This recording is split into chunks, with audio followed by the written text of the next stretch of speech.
नमस्कार, news capital express देख रहे हैं आप और मैं हूं आपके साथ गुंजन। बुलेटिन की शुरुआत करेंगे इस वक्त की बड़ी खबर के साथ। अखिलेश यादव ने कहा, देवरिया की घटना पर अगर सरकार समय रहते निर्णय लेती तो बहुत कुछ रोका जा सकता था। 20 अधिकारियों पर कार्रवाई प्रदेश सरकार ने की है। उत्तर प्रदेश सरकार भूमाफिया बनी हुई है और कोई सुनने वाला नहीं है। सबसे बड़ी भूमाफिया अगर कोई है तो वह भारतीय जनता पार्टी है। अगर अयोध्या, बनारस, लखनऊ और कानपुर की रजिस्ट्रियां अगर चेक करे तो बीजेपी के नेता और अधिकारियों का सारा रिकॉर्ड सामने आ जाएगा। उत्तर प्रदेश सरकार में बैठे अधिकारी और नेता भूमाफिया बने हुए हैं। अभी देवरिया की घटना के बाद लगभग 20 अधिकारियों पे कार्रवाई हुई है। यही सरकार, यही मुख्यमंत्री जी पहले जाग गए होते तो शायद ये घटनाएं नहीं होती। अगर कोई दोषी है जमीनों के विवादों को लेकर के तो ये सरकार खुद दोषी है। पिछले 6 साल से ज्यादा समय होने जा रहा है। आखिरकार सरकार क्या कर रही थी? सरकार के अधिकारी और सरकार के लोग मिलकर के अन्याय कर रहे थे और कई मौकों पर मैंने कहा कि सबसे बड़ी भूमाफिया पार्टी अगर कोई है तो वो भारतीय जनता पार्टी है। आप अयोध्या की रजिस्ट्रियां चेक कर लीजिए, बनारस की रजिस्ट्रियां चेक कर लीजिए, इस राजधानी लखनऊ की रजिस्ट्रियां चेक कर लीजिए। कानपुर में तो ऐसी घटना हुई कोई कल्पना नहीं कर सकता। एक भोले भाले सीधे साधे किसान किसी जमीन ले ली और उसको कहा कि आपको 6 करोड़ रुपए जमीन के दिए जाएंगे। उस बेचारे किसान ने भरोसा कर लिया। बीजेपी के नेता ने जमीन खरीदी और उसके बाद उस किसान को लालच दिया और कहा कि मेरी चेक में कमी रह गई है, ये चेक मुझे वापस दे दो, मैं इसको ठीक करके तुम्हें दे दूंगा, तुम बैंक में जमा कर देना। उस किसान से 6 करोड़ रुपए का चेक वापस लिया और चेक फाड़ करके फेंक दिया। वो रोता रहा, परेशान हुआ, कई बार गया, इधर उधर दौड़ा, लेकिन बीजेपी के नेता ने उसकी मदद नहीं की, न चेक वापस किया। अगर मैं कहूं कि मैं गवर्नमेंट सर्वेंट हूं तो क्या गवर्नमेंट सर्वेंट नहीं है? वो गवर्नमेंट सर्वेंट नहीं है क्या? क्या गलत कहा मैंने? और फिर उन्हें तो ये कहना चाहिए था, ये बताना चाहिए था कि आखिरकार लोक नायक जयप्रकाश जी के नाम पर जो म्यूजियम बना है, उस म्यूजियम पे ताला किसने लगवाया? कभी उत्तर प्रदेश में किसी सरकार ने ऐसा नहीं किया होगा कि किसी महापुरुष के कार्यक्रम में अगर कोई शामिल होना चाहता है तो उस शामिल नहीं होने दिया जाए। ताला लगा दिया, न जाने कहां से सड़ी गली और बिल्कुल 3rd क्लास टीन लगा दी, पुलिस लगा दी, अधिकारी बुला लिए कि आप माल्यार्पण न कर पाए। ये कौन से संविधान में है? ये किस सरकार ने करना है? क्या सरकार इस बारे में बताएगी कुछ? और फिर छापा मारने वाले, किसी अस्पताल में गरीब का इलाज नहीं हो पा रहा। आप पीएससी, सीएससी, जिला अस्पताल, मेडिकल कॉलेज चले जाएं, किसी गरीब का इलाज नहीं हो पा रहा है, न दवाई मिल रही है। हम लोग राजधानी में रहते हैं, किसी अस्पताल में चले जाओ आप, अगर वहां पर दवाई मिल रही हो तो बता दें आप, इलाज हो रहा हो तो बता दें आप। और ये सरकार कह रही कि हम $1 ट्रिलियन की इकोनॉमी बनाएंगे, जो डेंगू जैसी बीमारी से गरीब को ना बचा पाए। डेंगू की बीमारी से गरीब को नहीं बचा पा रहे। आप पता करिए उत्तर प्रदेश में किस तरीके से लोगों की जान जा रही है। वो मैं तस्वीरें नहीं दिखाना चाहता हूं, वो किस हालत में है इनका स्वास्थ्य विभाग की हालत क्या है।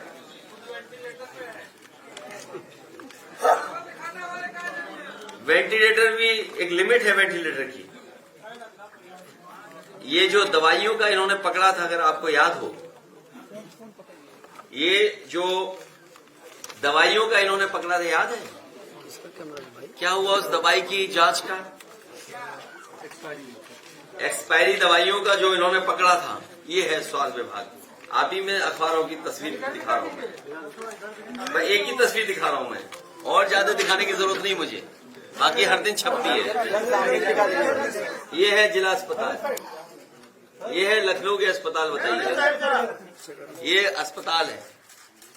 और जितने मेडिकल कॉलेज बनाए हैं, मैंने सदन में भी पूछा था कि किसी भी मेडिकल कॉलेज में जो नॉर्म्स हैं उसके तहत क्या अपॉइंटमेंट्स हो गए वहां, क्या असिस्टेंट प्रोफेसर पर्याप्त हैं, क्या एडिशनल प्रोफेसर पर्याप्त हैं, क्या टेक्निकल स्टाफ पर्याप्त है? एक भी जगह मेडिकल कॉलेज में स्टाफ नहीं पूरा। देश में 5 राज्यों में विधानसभा चुनाव है, जिसमें से 2 राज्यों में कांग्रेस की पूर्ण बहुमत की सरकार वर्तमान में है। बात अगर मध्य प्रदेश की हो तो मध्य प्रदेश में भी 2018 में कांग्रेस की सरकार बनाने में कमलनाथ कामयाब हुए थे, लेकिन सिंधिया के गद्दारी करने के बाद भारतीय जनता पार्टी के द्वारा 15 महीने में ही कांग्रेस की सरकार को गिराकर जनता पर उपचुनाव थोपने का काम किया गया था। ये जनादेश के अपमान को लोकतंत्र के अपहरण की भी घटना मानी जानी चाहिए। मध्य प्रदेश के चुनावी और राजनीतिक इतिहास में ऐसा पहले नहीं देखने को मिला था कि पूर्ण बहुमत की सरकार को खरीद फरोख्त करके गिराया गया हो, और तब जब देश और प्रदेश में कोविड महामारी फैल रही थी और लोग अपने अपने घर की ओर पैदल चलने को मजबूर थे। वहीं दूसरी ओर भारतीय जनता पार्टी मध्य प्रदेश में अपनी सरकार बनाने के लिए विधायकों की खरीद फरोख्त में व्यस्त थी। शिवराज के कार्यकाल को गौर से देखा जाए तो पता चलता है कि पिछले 18 साल में वह मध्य प्रदेश में कोई भी ऐसा विशेष कार्य जनता के हित में नहीं कर पाए जिसको उनकी राजनीति या सरकार का सबसे ठोस और मजबूत आधार माना जाए। अभी हमने लगभग 60 सीटों पर चर्चा करी है, फिर से मीटिंग होगी हमारी। अभी हमारी स्क्रीनिंग कमेटी इसके बाद फौरन है, जो हमारी प्रदेश की स्क्रीनिंग कमेटी है, उसके बाद फिर से हम लोग चर्चा करेंगे, तभी लिस्ट फाइनल करेंगे। हम श्राद्ध के बाद अपनी लिस्ट अनाउंस करेंगे, तो उस रफ्तार से हम चल रहे हैं ताकि 15 तारीख को हम अपनी लिस्ट अनाउंस कर सकें। और जितनी चर्चा हुई उतना अच्छा है, क्योंकि बहुत सारी नई चीज़ें उभर के आती हैं। नमस्कार साथियों, जैसा आदरणीय कमलनाथ जी ने कहा कि आज केंद्रीय चुनाव समिति की बैठक माननीय खड़गे साहब, माननीय राहुल गांधी जी और केंद्रीय चुनाव समिति के सभी सदस्यों के साथ हुई। हमारे प्रदेश कांग्रेस कमेटी के अध्यक्ष कमलनाथ जी, विपक्ष के नेता गोविंद सिंह जी और सब लोगों ने उसमें हिस्सा लिया। काफ़ी सीटों पर चर्चा हुई, बहुत सकारात्मक चर्चा हुई, बहुत सौहार्द के वातावरण में चर्चा हुई।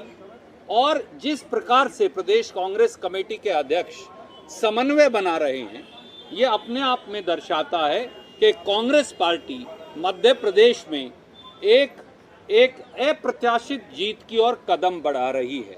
2 उदाहरण आपके सामने हैं, एक भाजपा की सरफुटव्वल का है, एक भाजपा की घबराहट और छटपटाहट का है, और एक आत्मविश्वास का है।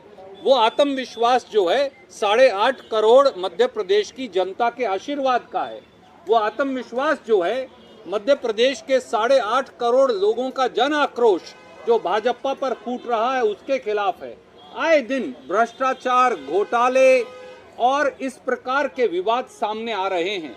आज ही सामने आया 10 करोड़ का आदिवासी घोटाला मध्य प्रदेश में। मध्य प्रदेश के आदिवासियों का बजट खा गए भाजपाई, करोड़ों रुपया खा गए। हम नहीं कह रहे, उनकी ऑडिट रिपोर्ट्स कह रही हैं जो आज जारी हुई हैं। मध्य प्रदेश में राजनीतिक लोग भाजपा के और उनके अफसर मिलकर फर्जी बिल बनाकर करोड़ों रुपए के आदिवासियों का बजट खा रहे थे। एक तरफ कांग्रेस है जिसने लोगों को गारंटी दी। कमलनाथ जी के नेतृत्व में हमने कहा ऋण माफी होगी किसान की, झूठे मुकदमे वापस होंगे, 5 हॉर्स पावर तक की बिजली का बिल किसान का माफ होगा, पुरानी पेंशन स्कीम लागू की जाएगी, 100 यूनिट बिजली माफ, अगले 100 यूनिट बिल हाफ, 1500 रुपये महिलाओं को पेंशन। और कल प्रियंका जी के नेतृत्व में एक और ऐतिहासिक निर्णय हमने लिया जो हिंदुस्तान में कहीं नहीं हुआ। वो प्रदेश कांग्रेस कमेटी अध्यक्ष कमलनाथ जी के नेतृत्व में हमने वादा किया है 100 लाख बच्चे, 1 करोड़ बच्चे स्कूल के अंदर पढ़ते, पहली कक्षा से 12वीं कक्षा तक, पहली कक्षा से 5वीं कक्षा 8वीं कक्षा तक 500 रुपया, 9वीं और 10वीं कक्षा में 1000 रुपया, और 11वीं और 12वीं कक्षा में 1500 रुपया। पढ़ो और पढ़ाओ। एक तरफ ये मॉडल है कांग्रेस का जो प्रदेश कांग्रेस कमेटी अध्यक्ष कमलनाथ जी और कांग्रेस पेश कर रही है, पढ़ो और पढ़ाओ। 1500 रुपए महिलाओं को, 500, 1000 और 1500 रुपया बच्चों को, और आगे बढ़ते जाओ। हर बच्चा पैसा पाएगा, हर बच्चा आगे बढ़ता जाएगा, ये कांग्रेस का नारा है। दूसरी तरफ एक घोटालेबाज भ्रष्टाचारी सरकार है और इसीलिए हमें ये विश्वास है कि पहले नवरात्रे पर विजय की शुरुआत हो जाएगी। सर, आपका जो पढ़ो पढ़ाओ स्कीम को लेकर बीजेपी बोल रही है कि ये झूठे वादे हैं, कुछ फुलफिल नहीं होगा। कर्नाटका में उनके झूठे वायदे, 20,000 झूठी घोषणाएं आज मध्य प्रदेश की जनता समझ गई है। इसीलिए तो ये बौखलाई हुई है। झूठे वायदे, झूठे घोषणाओं से मध्य प्रदेश की जनता अब थक गई है। अब समय 23 दिन बचा है, जनता राहत की इंतजार कर रही है। चलिए, मध्य प्रदेश के गृह मंत्री नरोत्तम मिश्रा ने बीजेपी मीडिया सेंटर में मीडिया से चर्चा की है। गृह मंत्री ने कांग्रेस पर निशाना साधते हुए कहा है कि पीएफआई और हमास तो बहाना है, कांग्रेस का काम आतंकियों को बचाना है। तुष्टीकरण का खेल यही कांग्रेस का असली चेहरा है और इस मामले में कांग्रेस के नेता मल्लिकार्जुन खड़गे को भी स्पष्ट करना चाहिए। ये चिंता और निंदा की बात है। गृह मंत्री नरोत्तम मिश्रा ने दिग्विजय सिंह पर निशाना साधते हुए कहा कि ऐसे लोग बंटाधार करके ही मानेंगे। कमलनाथ जी क्यों खामोश है? ये तो बड़े भाई और छोटे भाई हैं, वो स्पष्ट करें कि वो बयान से ताल्लुक रखते हैं या नहीं। कांग्रेस को दिग्विजय के बयानों का निंदा प्रस्ताव रखना चाहिए। गृह मंत्री ने कहा कि ये गाय पर सवाल उठाते हैं, बकरी पर नहीं। भोपाल जेल से जब सिमी के लोग भागे तो ये सवाल उठाते हैं। कुछ दिन पहले बोले कि नूह जैसा दंगा एमपी में भी होगा। राजधानी भोपाल से मोइन खान की रिपोर्ट। बैठे थे, सवाल आपकी ओर से आए थे। उस दिन आज एक विषय को लेके आया हूं मैं, और उसको विषयांत नहीं, उसके कारण से क्या होता है, कभी कभी कोई विषय दूसरा चल जाता है तो मूल विषय दब जाता है। फिर उसके बाद जब गपशप करेंगे तो और विषय पे गपशप कर लेंगे, भोजन पे कर लेंगे, बाकी बात है। तो मैं, आप अनुमति दें तो मैं मूल विषय पे आता हूं। और मूल विषय है मेरा पीएफआई, दिग्विजय सिंह, हमास के खास क्यों देंगे देश का साथ? पीएफआई और हमास तो बहाना है, कांग्रेस का काम आतंकियों को बचाना है। तुष्टीकरण से प्रेम, यही है कांग्रेस का असली गेम। आज तक ये बात समझ में नहीं आ पाई कि जब दिग्विजय सिंह के अपनों पर चोट होती है तो दर्द से तिलमिला जाते हैं वो। हमास ने जब इजराइल पर आक्रमण किया तो इनका किसी का भी एक भी शब्द नहीं निकला, और इजराइल ने किया तो फिर देखिए कहां कहां से घूम घूम के गली से कोई फिलिस्तीनी की गली को पकड़ा, किसी ने कोई को पकड़ा, कोई पीएफआई पे आ गया कि 97% केस झूठे हैं। जो मामला सब जुडिस हो, न्यायालय में विचाराधीन हो, उसको दिग्विजय सिंह कैसे क्लीन चिट दे सकते हैं? स्पष्ट करना चाहिए। स्पष्ट कायदे से कांग्रेस के नेता मल्लिकार्जुन खड़गे जी को भी करना चाहिए कि आप इनके दिग्विजय सिंह के बयान से सहमत हैं या आपकी पार्टी सहमत है। राहुल गांधी जी को करना चाहिए, और प्रियंका जी तो कल यहीं आके झूठ बोल रही थी, उनने उस पर मौन साध के रखा। ये चिंता की भी बात है और ये निंदा की भी बात है। एक को शांति दूत कहते हैं दिग्विजय सिंह जी। सबने सुना होगा आपने कि किस तरह से वो ओसामा जी बोलते हैं, जाकिर नाइक को शांति दूत बोलते हैं, बटाला हाउस की पीड़ा झलकती है, मैडम को ले जाकर आंसू बहाते हैं। आतंकियों की मौत की बात कर रहा हूं ये मैं। भोपाल जेल से जब सिमी के लोग भगे तो सबसे पहले घुमाकर सवाल उठाने वाले और कोई नहीं थे, वो आदरणीय दिग्विजय सिंह जी थे। और इसलिए आपने देखा भी होगा जब पाकिस्तान जिंदाबाद के उज्जैन में नारे लगे तो श्रीमान दिग्विजय सिंह जी को वो काजी साहब जिंदाबाद सुनाई देने लगा। कितने गजब से कान बजते हैं और किस तरह कैसे विषयांतरित करते हैं। अभी कुछ दिन पहले बोले कि नूह जैसा दंगा मध्य प्रदेश में हो सकता है, आपने सुना होगा। मैं इसी महीने की बात कर रहा हूं, 1 महीने के अंदर की। यह राजनीति का कौन सा स्वरूप है? मुस्लिमों को डर दिखाओ, इकट्ठे करो, हिंदुओं को जाति में बांटो और बिखेर दो। दंगा नहीं हो तो कराओ। खरगोन के दंगे में मस्जिद पे भगवा फहरवा हुआ फर्जी ट्वीट कर दिया इनने। कांग्रेस की सियासत का इतना सा फसाना है, बस्ती भी जलाना है, मातम भी मनाना है। यह मूल चरित्र है, दोहरा चरित्र कांग्रेस का, जो मैं आपके सामने रख रहा हूं। दो मुही राजनीति जो कांग्रेस करती है वही इनका काम है। और इसलिए नूह की बात की इनने, इसलिए मैंने आपको खरगोन की बात की। ये वही दिग्विजय सिंह जी हैं, ये वही कांग्रेस है जो कहती है कि कांग्रेस की सरकार दिल्ली में वापस आएगी तो 370 लगा देंगे। आप अंदाज करिए किस तरह के लोग हैं ये, कि जो कश्मीर में, जो आज कश्मीर के अंदर पर्यटक काफी बड़ी संख्या में आने लगे, जो कश्मीर के अंदर इतने सारे लोग जाके वहां की जिंदगी पूरी की पूरी समझने लगे, उस कश्मीर में ये करते हैं। मित्रों, पीएफआई एक घोषित आतंकवादी संगठन है, भारत सरकार ने घोषित किया है, जिसके 97% लोगों को आप बेकसूर बता रहे हो और आधार नहीं बता रहे। अचंभा ये है, अचंभे की बात आपको भी लगती होगी कि कैसे इन्होंने 97% लोगों को, क्या ये जांच एजेंसियों पर दबाव बनाने की कांग्रेस की राजनीति नहीं है? क्या ये न्यायालय पे आतंकवाद, ये न्यायालय पर दबाव बनाने की कोशिश दिग्विजय सिंह जी की या कांग्रेस की नहीं है? ये आपको, हमको और सबको देखना होगा। जब भी बात आती है सिमी की, तो ये बजरंग बल से तुलना करके उसके घुमाना चाहते हैं। कहां राष्ट्र विरोधी संगठन, कहां राष्ट्रवादी संगठन, ये इस तरह की वो ही नहीं करते हैं।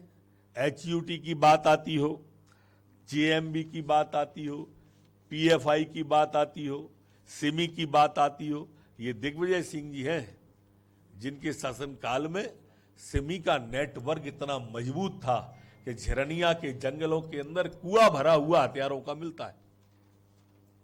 ये सोच है कांग्रेस की। जहां कांग्रेस की सरकार है वहां आप या विपक्षी जो INDIA वाले घमंडिया गठबंधन के लोग हैं, वही भारत तेरे टुकड़े होंगे इंशाअल्लाह इंशाअल्लाह के नारे लगते हैं। भाजपा सरकार में नहीं लगते। वहीं पर कन्हैया का सत तन से जुदा होता है। किसी आतंकवादी की हिम्मत नहीं कि उत्तर प्रदेश मध्य प्रदेश में इस तरह का करे, और प्रश्रय यही देते हैं। प्रश्रय देखिए आप, अचंबा, किसी भी मुस्लिम कंट्री ने हमास का समर्थन नहीं किया, किसी भी मुस्लिम कंट्री ने, लेकिन कांग्रेस ने कर दिया।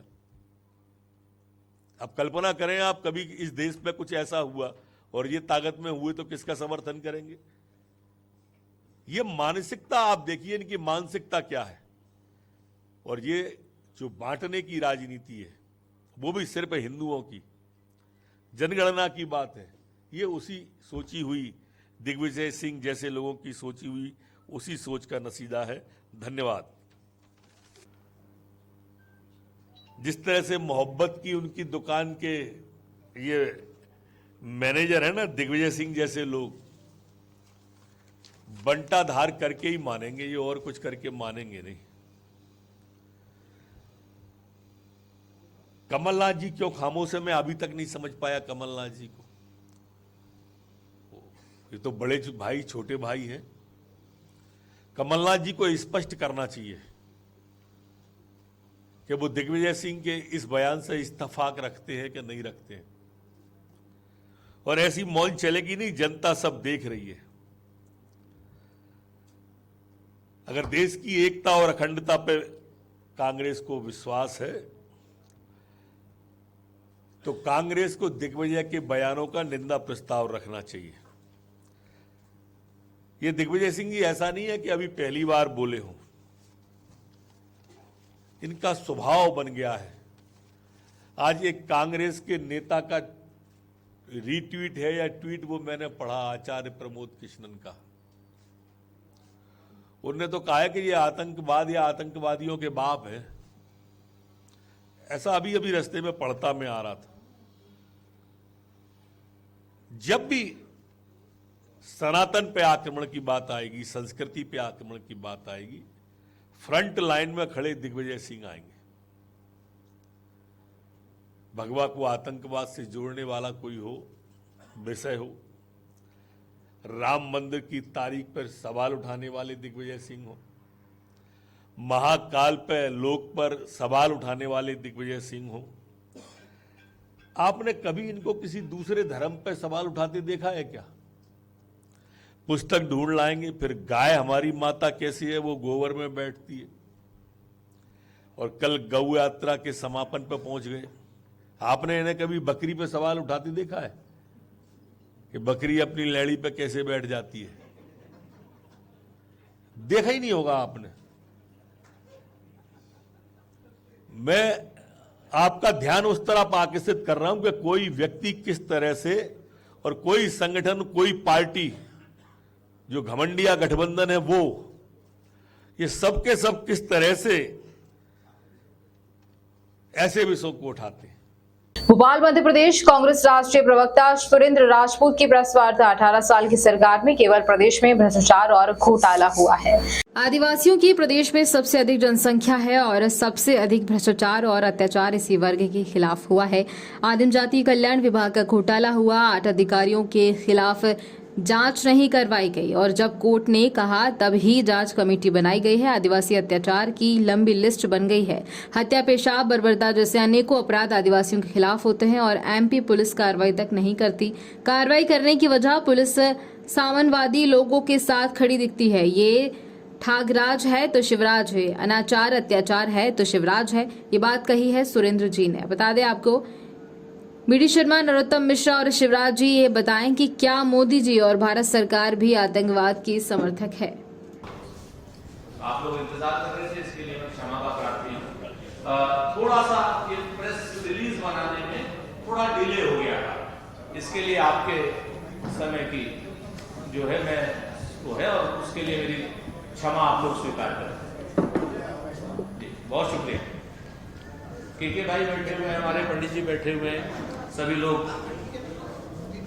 रोज मैं आपको बताऊं, इधर मध्य प्रदेश में हूं, भोपाल में हूं, आपके सामने हूं। रोज मैं सोचता हूं कि पिछले 18 साल का कुछ तो अच्छा होगा। किसी का फोन बज रहा है सर आपको? कई लोगों के यहाँ पर जाता हूं, कई पत्रकार मित्रों के साथ बैठ रहा हूं, कहीं कुछ कर रहा हूं कि भाई शिवराज सरकार का कोई एक अच्छा काम मिल जाए, उस पर भी तो बोलते हैं किसी में। रोज हम लोग उनके घोटालों की बात कर लेते हैं, रोज हम उनकी सारी चीजों, उनके झूठ की, छल की, कपट की, प्रपंच की, इन सारी चीजों की बात करते हैं। कोई एक मुद्दा मिल जाए हमको जिसमें हम कह सके कि नहीं, शिवराज सरकार ने बहुत अच्छे काम किए। लेकिन जहां देखो, जरा सा खबर उनकी पढ़ो और उसकी खबर का जब आप असर पढ़ते हो तो घोटाला सामने आ जाता है, भ्रष्टाचार सामने आ जाता है, किसी भी बात को आप लोग। और ये भ्रष्टाचार हम लोग नहीं उजागर कर पाते, ये भ्रष्टाचार आप जैसे सुधी पत्रकार, हमारे साथी, ये उजागर कर देते। तो रोज हम अच्छी खबर पढ़ने की कोशिश करते हैं, फिर उसके बाद आपसे खबर का असर पढ़ लेते हैं तो एक नया घोटाला सामने आ जाता है। तो इसमें हमें समझ ही नहीं आ रहा क्या करें क्या नहीं करें। मध्य प्रदेश में आदिवासियों की सबसे ज्यादा संख्या, लेकिन दुर्भाग्य से मध्य प्रदेश में आदिवासियों से ऊपर सबसे ज्यादा भ्रष्टाचार और सबसे ज्यादा अनाचार, कदाचार, दुराचार, दुर्व्यवहार सबसे ज्यादा। पिछले 18 सालों की जो मध्य प्रदेश की शिवराज सरकार है, ये झूठ की, छल की, कपट की, प्रपंच की ही सरकार बन करके रह गई। सिर्फ घोषणा भी, सिर्फ बात। आज देख रहा था, बैठा हुआ था, तो एक आदिम जाति कल्याण विभाग का घोटाला नजर आ गया सामने। आप देखिए कि किस तरीके से उन्होंने वो घोटाला किया। 2010 से 2017 तक खाते बनाए, खातों में बगैर स्वीकृति के पैसा डाला और 10 करोड़ से ज्यादा रुपया निकाल लिया। आप साथी ने जब उनकी खबर करी तो 8 अधिकारियों के खिलाफ जांच करने को लोग नहीं तैयार हुए। सरकार के न्यायालय गए आप में से कुछ साथी, तो कोर्ट ने उन 8 अधिकारियों के खिलाफ केस दर्ज करने का आदेश दिया, तब जाकर के वो आदिम जाति कल्याण विभाग के अधिकारियों के खिलाफ केस दर्ज हुआ।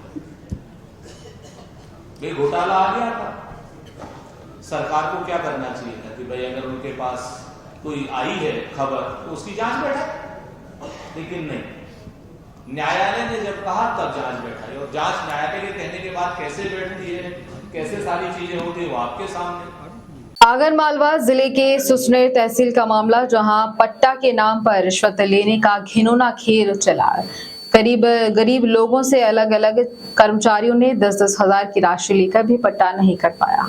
पट्टा नहीं मिलने पर महिला के द्वारा एसडीएम सुसनेर मिलन ठोके को शिकायती आवेदन सौंपा गया। आवेदन के माध्यम से बताया गया कि आवेदिका गंगाबाई पति कन्हैया लाल जाति विश्वकर्मा निवासी छोटा जीन रोड सुसनेर द्वारा पट्टे का आवेदन नगर परिषद व पटवारी को दिया था।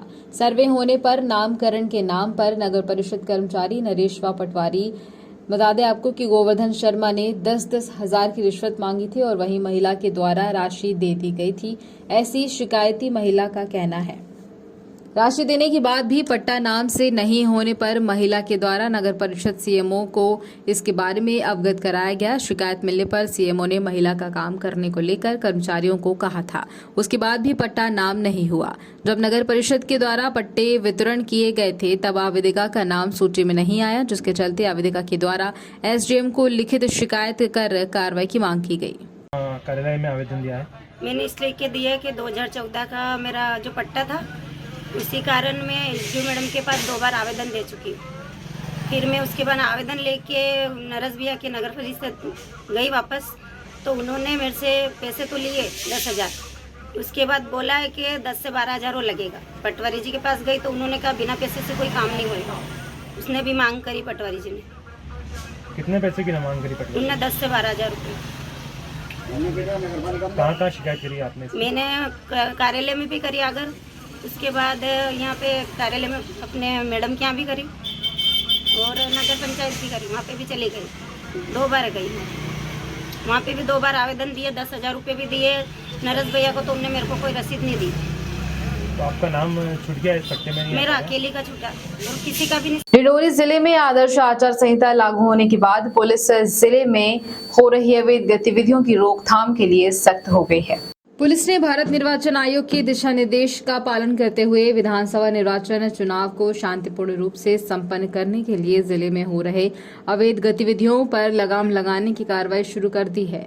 और इसी कड़ी में गाड़ा सरई थाना क्षेत्र अंतर्गत ग्राम सुरसा टोला चंदन घाट तिराहे में गाड़ा सरई पुलिस ने घेराबंदी एक बोलेरो वाहन सहित 26 पेटी अंग्रेजी शराब आवाज परिवहन करते हुए एक वाहन चालक को गिरफ्तार किया है। और पुलिस ने बताया है कि मुखबिर की सूचना पर पुलिस को बड़ी कामयाबी मिली है।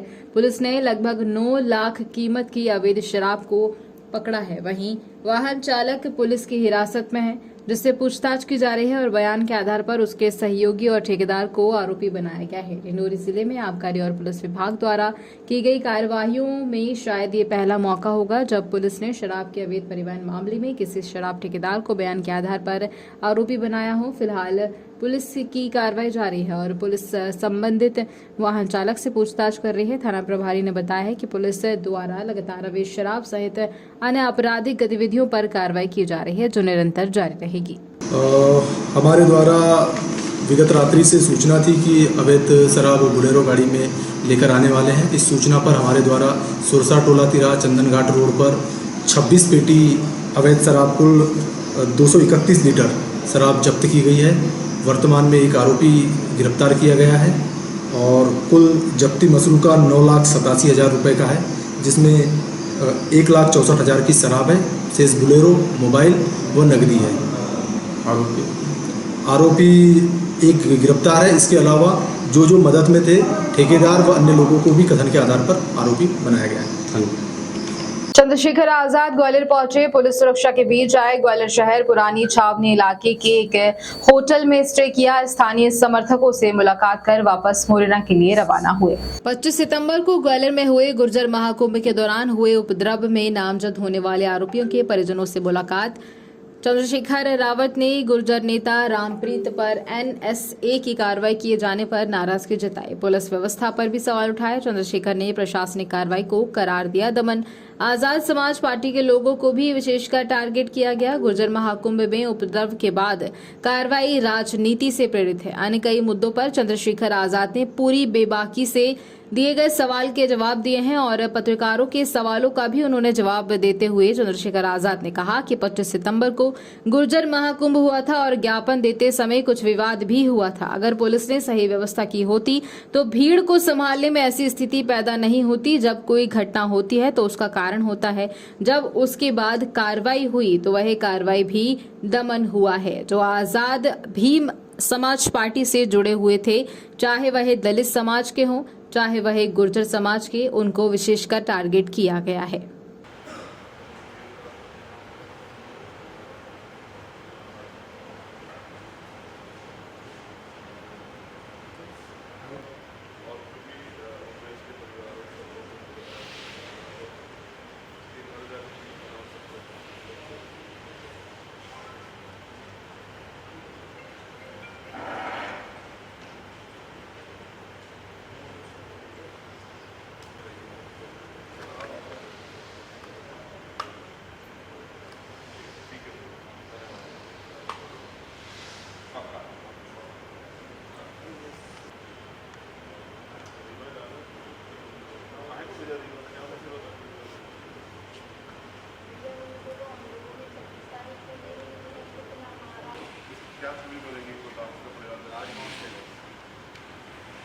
तुम्हारे चेहरे में बिल्कुल नहीं उम्मीद करूंगा।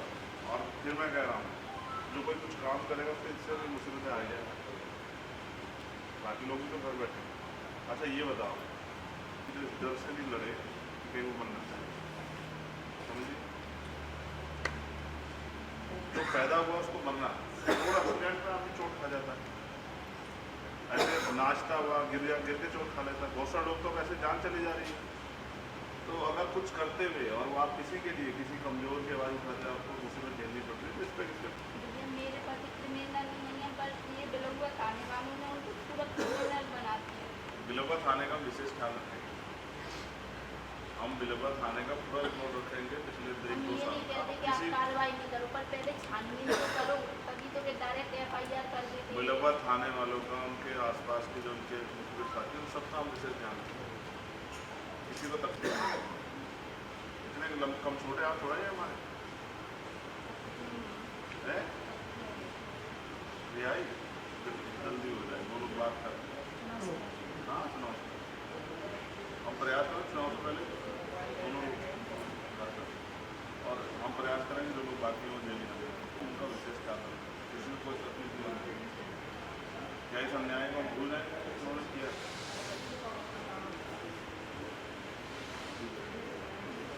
वर्दी का तो वो है, बाकी हम तो वर्दी की इज्जत करते हैं क्योंकि जनता की रक्षा के लिए।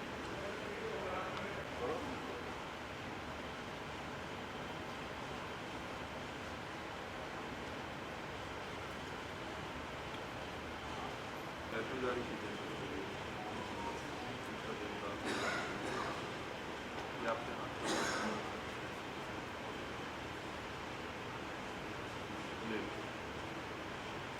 कर दो। मैं आज ही बता देता हूँ, मैं इसमें मदद कर 400 किलोमीटर 400 बच्चों के साथ क्या विषय था जिसको लेकर आप आज आंदोलन की शामिल होने वाले थे? देखिए 25 तारीख में गुर्जर महाकुंभ हुआ और गुर्जर महाकुंभ के बाद ज्ञापन देते समय कुछ विवाद हुआ। अगर पुलिस ने सही व्यवस्था की होती उस भीड़ को संभालने के लिए तो मुझे लगता है कि इस तरह की घटना नहीं होती। जब कोई घटना होगी तो उसके कोई ना कोई कारण होते, बिना कारण के कोई घटना नहीं होती। लेकिन उसके बाद जो कार्रवाई हुई, कार्रवाई नहीं हुई, कार्रवाई के नाम पे दमन हुआ। हमारे जो आज़ाद समाज पार्टी भीम आर्मी से जुड़े हुए लोग थे, स्पेशली चाहे वो दलित समाज के थे या गुर्जर समाज के थे, उनको विशेषकर टारगेट किया। रामप्रीत, दिसंबर, मकरंद, हमारे प्रत्याशी दिमनी, अनिल गुर्जर। और इस बात को मैं स्पष्ट रूप से कह सकता हूं कि वहां नरेंद्र तोमर जी इस बात को जानते थे कि अनिल गुर्जर अगर आज़ाद समाज पार्टी से वहाँ लड़ेंगे तो वो चुनाव नहीं जीत पाएंगे। इसलिए क्योंकि अनिल गुर्जर आए भी नहीं थे, इस सभा का भी हिस्सा नहीं थे, इस आंदोलन का, फिर भी उनके ऊपर मुकदमा लगाया गया और उनको डराने का और जिस तरह से ये टारगेट किया गया, क्योंकि पिछले 2-3 साल में जिस तरह से भीम आर्मी आज़ाद समाज पार्टी के लोगों ने काम किया और स्पेशली दलित पिछड़े वर्ग में जो एकता बनी है उससे सरकार घबरा गई। आज मैं पहले वहाँ था, हमने ये मांग वो कहा था कि जब आप निर्दोष लोगों को जेल में रखोगे तो उनकी आवाज़ उठाने के लिए हम लोग जेल चलेंगे। हमने जेल भरो आंदोलन का आह्वान किया, मैंने उसका समर्थन किया। पुलिस और एडमिनिस्ट्रेशन के सीनियर अधिकारियों से मुरैना में बात हुई, मैं आज परिवारों से मिला, उनका दुख मैंने जाना। उन्होंने बताया किस तरह से जेल में हमारे जो लोग जेल भेजे गए निर्दोष लोग, उनको जेल में पीटा गया, जबकि ये कहीं से और उनको फ्रैक्चर तक है। और एक साथी को रीवा जो है जेल ट्रांसफ़र कर दी गई, कई सारे साथी फरार हैं, उनके वाहन जब्त हैं। कई चीज़ों में हमने अपनी मांगें रखी और हमने एडमिनिस्ट्रेशन ने और पुलिस ने आश्वासन भी दिया कि वो इस पर स्क्रूटनी करके सही कार्य करेंगे, निर्दोष लोगों के साथ वो अन्याय नहीं होने देंगे।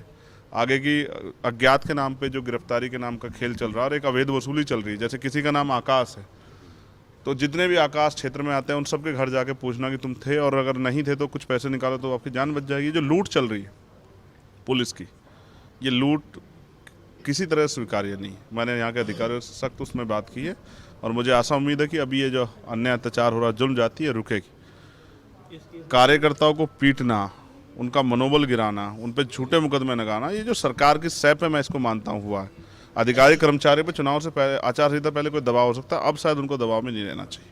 कई विधायक सांसदों को भी नाम अब आप समझ सकते हैं कि जो वहाँ नहीं था अगर उसका भी नाम है तो उसका एकमात्र कारण ये है कि कहीं ना कहीं ये एक तरह की कॉन्स्पिरेसी, एक तरह की साजिश है, या एक तरह से जो है टारगेट करने का प्रयास किया गया और जनता इस बात को देख रही है। मैं मानता हूँ कि वोट की चोट से जनता जो है सरकार को सबक भी जो है, जब 2 महीने बाद रिजल्ट आएंगे 3 तारीख को मेरे जन्मदिन के अवसर पे, तो हो सकता है कि मध्य प्रदेश के परिणाम बहुत अच्छे हों और जो लोग आज सत्ता के दम पे लोगों की जान पे जो है आफत खड़ी कर रहे हैं, लोगों को नुकसान पहुंचा रहे हैं, उनके घर बार तोड़ने की बात कर रहे हैं, जनता उनको ठिकाने लगा देगी। किस पार्टी को सपोर्ट करेंगे आप? आज़ाद समाज पार्टी मजबूती से चुनाव लड़ेगी और आप देखना जिस दिन परिणाम आएगा आज़ाद समाज पार्टी यहाँ ताकत में होगी। सभी सीटों पर कई घंटों मुरैना प्रशासन से बातचीत हुई, लास्ट में क्या आश्वासन दिया आपके जो लोग जिस आंदोलन? देखिए, मेरी जिद थी कि मैं हर हालत में पीड़ित परिवार से मिलूंगा। रामप्रीत गुर्जर हमारे यहाँ नेता हैं, उनके ऊपर जैसे इनाम रखना और उन पर झूठा आरोप लगाना, एक ये सबसे बड़ी बात है। और आपको मीडिया के लोगों को भी समझना पड़ेगा कि पुलिस की हर बात को सच मान लेना या पुलिस की बातों को छाप देना बिना दूसरा पक्ष जाने, ये बड़ा गलत है। जिस तरह से कि फंडिंग हुई है, सब चीज़ें, मैं चैलेंज करता हूँ एडमिनिस्ट्रेशन और पुलिस पर, अगर एक भी एविडेंस एक पैसे का भी तो वो हमें दे। हम उस हर व्यक्ति को जिस पर इस तरह की जो इस तरह की गतिविधि में शामिल होगा, हम उसकी गिरफ्तारी खुद सुनिश्चित कराएंगे। लेकिन इस नाम पे डर के सरकार के सहारे पे भीम आर्मी आज़ाद समाज पार्टी को बदनाम करने का काम सरकार बंद करे। जनता सब जानती है कि कौन किस तरह का माहौल ख़राब करना चाहता है और किसने पिछले गिरा के सरकार 2.5-3 साल में किसने जो है माहौल ख़राब करके अपनी सरकार बनाई और किस तरह से विधायक खरीद फरोख्त में कौन शामिल है, ये जनता सब जानती है। और जनता इस हिसाब जो है ना, अभी से भले ही जो है दमन से डरी हुई थी, लेकिन जनता चुनाव के समय हिसाब करेगी।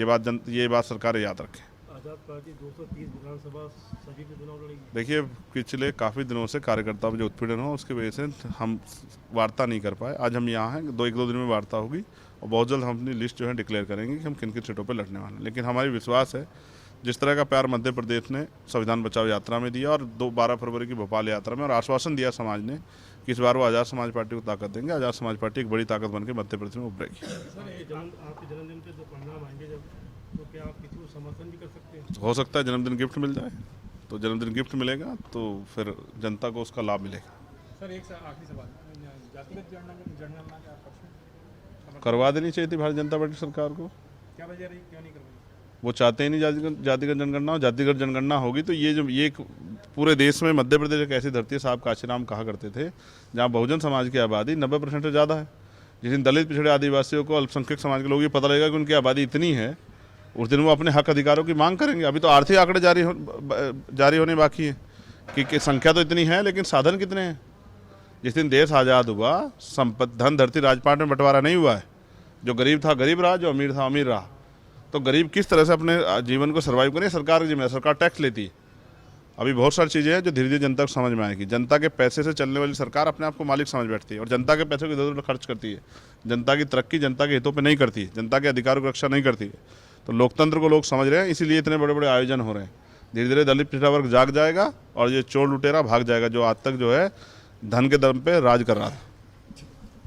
बुरहानपुर जिले के प्राचीन स्वामीनारायण मंदिर के पहुंचे करीब 60 से 70 संत और पार्षद वर्ग, जो कि गुजरात के राजकोट से पैदल यात्रा पर निकले और भगवान स्वामीनारायण की तपस्या स्थली पुलाश्रम पहुंचेंगे। बुरहानपुर का स्वामीनारायण मंदिर वैसे तो भगवान और संतों के लिए पूर्व से ही धार्मिक स्थल माना जाता है।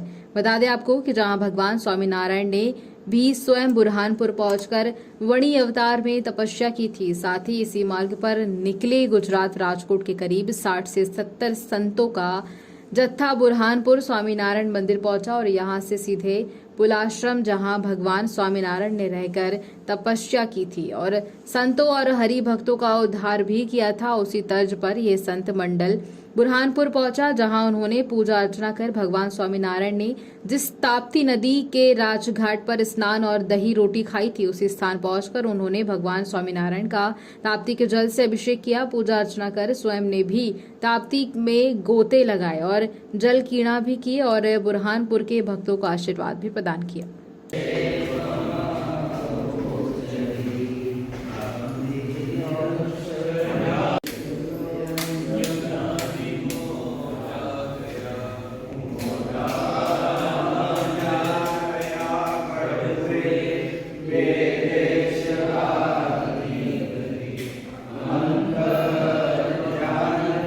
સ્વાગત માટે ઉતારા પાણી આ બધા ઠાકરભાઈ શાહ બધા ભક્તો ખૂબ છેલ્લે વખતે railway station special train Sajanand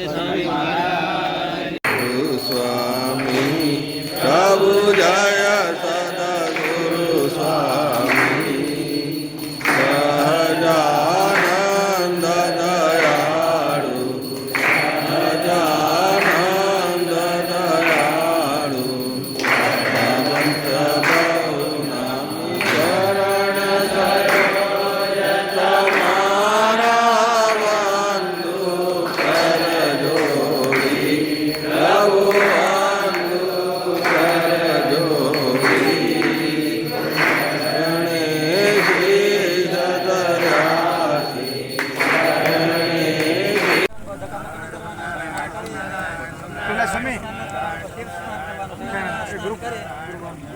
group photo લઈ લઈએ પછી અંદરથી લઈ લઈએ બેસી જાઓ હરિભક્ત પછી